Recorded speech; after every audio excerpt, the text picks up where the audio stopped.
Παρέθεσης το 1993, λίγο πριν χειροτονηθώ ιερέας, ως διάκος, μου είπε ο γέροντάς μου, ο Πάτερ Σιμεών, να πάρω ένα γράμμα στο Έσσεξ της Αγγλίας, στον Άγιον Σοφρόνιον του Έσσεξ. Μαζί με 3 παιδιά τότε,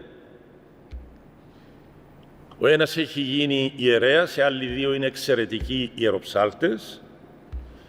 Πήγα στην Αγγλία, όμως τότε βρισκόμουν για το πέρας, ολοκλήρωνα τις θεολογικές μου σπουδές και το άκουσε ο Άγιος Ευμένιος, ο Σαριδάκης, ότι θα πάω στην Αγγλία να δω τον Άγιο Σοφρόνιο και με παίρνει τηλέφωνο. Θυμάμαι πολύ καλά πόσο ταπεινά και γλυκά μου εμίλησε. Μου λέει, Διάκο, ναι γέροντα, δεν ήμουν συνηθισμένος να ακούω τη φωνή του από τηλεφώνου. Μου είπε ο Ανδρέας ότι θα πας στην Αγγλία για το Έσσεξ. Λέω του, ναι γέροντα. Θυμάσαι τι ωραία περάσαμε στη Ρωσία που πήγαμε μαζί. Του λέω, θυμάμαι. Ναι, είχαμε πάει 6 μήνες πριν, χειμώνα καιρό, στη Ρωσία. Δεν θα ήταν ωραία τώρα να πάμε μαζί και στην Αγγλία. Λέω του, αμέσως δούλεψε ο νους μου, του λέω, να πάμε, αλλά να σε πάρω και σε γιατρούς. Τι γιατρούς να με πας? Του λέω, γερόντα, ο διαβήτης προχωρά. Μου λένε μερικοί ότι δεν βλέπεις καλά. Πολύ ωραία βλέπω, πολύ ωραία βλέπω. Θα πάμε και σε γιατρούς, αφού τελειώσουμε το προσκύνημα στο Έσσεξ, δούμε το γέροντα Σοφρόνιο, θα μείνουμε ακόμα 1 εβδομάδα. Θα αλλάξω τα εισιτήρια, του λέω. Αντί 1 εβδομάδα θα πάμε 2. Πολύ ωραία. Του άρεσαν τα ταξίδια, πάρα πολύ. Εν αντιθέσει με τον Άγιον Ιάκωβο, που δεν έβγαινε έξω από το μοναστήρι του. Βλέπετε και οι Άγιοι έχουν διαφορές στο χαρακτήρα και στα γούστα. Θα πάμε, του λέω, στη Χάρλεϊ Στρίτ. Είναι ο δρόμος των γιατρών, στο Λονδίνο. Πολύ θα μ' αρέσει το Λονδίνο, να ξεκίνησαν από εκείνη την ώρα. Τι ωραίο που είναι το Λονδίνο. Μπορεί και να το έβλεπε με το διορατικό που είχε. Λοιπόν, τι ωραία θα περάσουμε στο Λονδίνο. Ίσα ωραία θα περάσουμε με τη Ρωσία. Ίσα ωραία. Λοιπόν, πάμε με διάφορα κομικά και σοβαρά. Οπότε φτάνουμε στο Έσσεξ. Οι πατέρες και οι αδελφές εκεί μας περίμεναν, γιατί τους εστήλαμε προηγουμένως επιστολή, και μένουμε 1 εβδομάδα στο Έσσεξ. Και μας λένε όλοι, οι πατέρες εκεί, ο ηγούμενος, ο Κύριλλος τότε, μου λέει, Διάκο, τι να σου πω, είναι τιμοθάνατος ο γέροντάς μας. Δώσ' μου το γράμμα που έφερες, να του το δώσω, και φοβάμαι ότι δεν θα το δείτε. Παναγία μου, λέω, ήρθαμε από τόσον τόπο, να μην το δούμε. Οπότε μου λέει, κάντε προσευχή. Πάω εγώ χιαμένος, χρειάστηκα τον Ευμένιο. Λέω, να μ' ακούσει εμέναν ο Θεός, να πω το Ευμένιο. Του λέω, γέροντα, μας είπαν ότι δεν θα το δούμε. Ποιος σου είπε έτσι? Ο ηγούμενος. Θα το δούμε. Και εγώ θα το δω και εσύ θα το δεις. Λέω του, γέροντα, να σε παρακαλώ, λοιπόν, κάμε προσευχή να το δούμε. Σου λέω, θα το δούμε, γιατί δεν με εμπιστεύεσαι. Πράγματι, έφερε τα έτσι ο Θεός να γίνει μια κηδεία μέσα στο μοναστήρι. Λοιπόν, και σκεφτόντουσαν αυτοί οι συγγενείς του κηδευόμενου, τι κρίμας. Ήταν πολύ φίλοι ο Άγιος Σοφρόνιος με τον κηδευόμενο. Ήταν ο πατέρας της αδελφής Παύλας, όπως λέγεται μια μοναχή.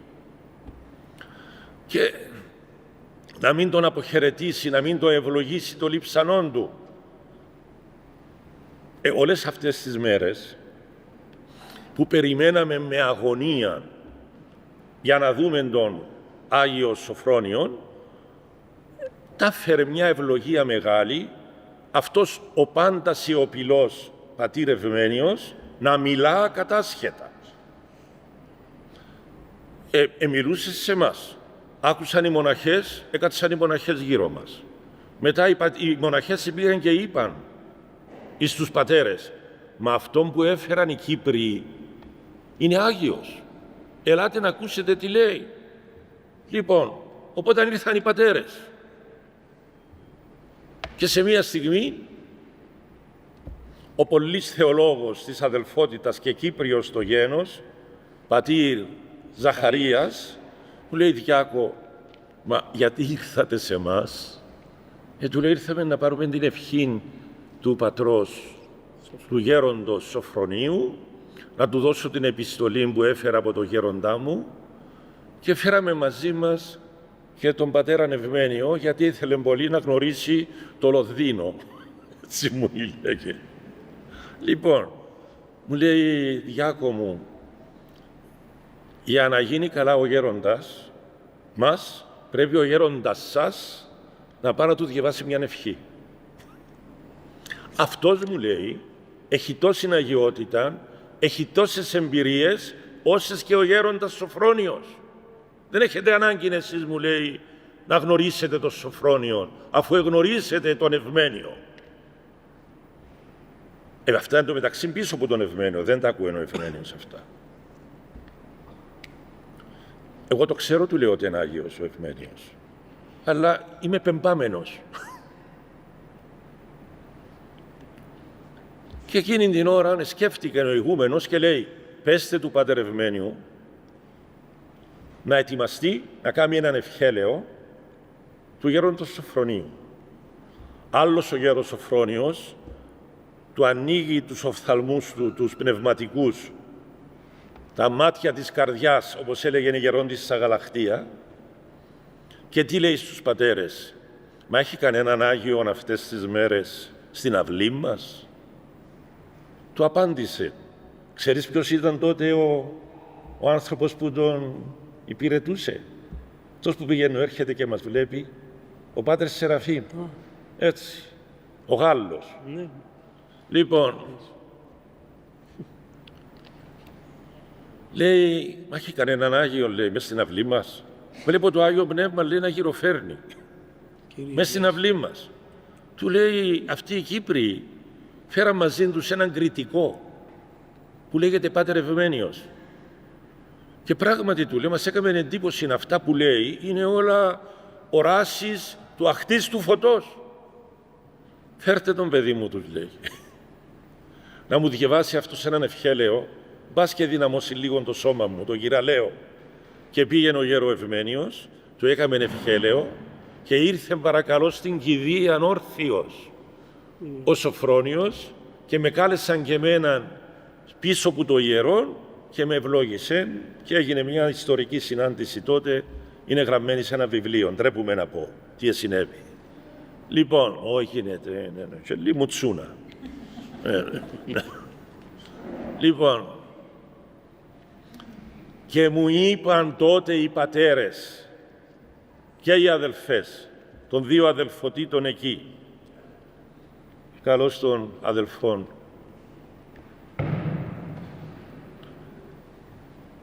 αυτός ο Ευμένιος που εφέρεται είναι το ίδιο Άγιος όπως το δικό μας γέροντα. Η μόνη διαφορά είναι ότι ο δικός μας έξερε γράμματα και αυτά που ζει και έζησε μπορούσε να τα γράψει.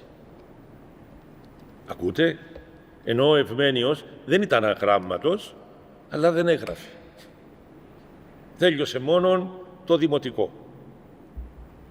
Λοιπόν, και λέω και εγώ πόσο σημαντικό είναι αυτό που λέμε, που λέτε εσείς πατέρες, όποτε λέτε το σώσον ο Θεός τον λαό σας, όταν φτάσετε να μνημονεύσετε τους ιεράρχες, των Αγίων Ενδόξων Μεγάλων Ιεραρχών και Οικουμενικών Διδασκάλων, πρώτον ποιον λέμε, Βασιλείου του Μεγάλου, Γρηγορίου του Θεολόγου και Ιωάννου του Χρυσοστόμου, και ύστερα τους Αλεξανδρινούς, Αθανασίου και Κυρίλλου, Ιωάννου του Ελεήμονος, Πατριαρχών Αλεξανδρίας.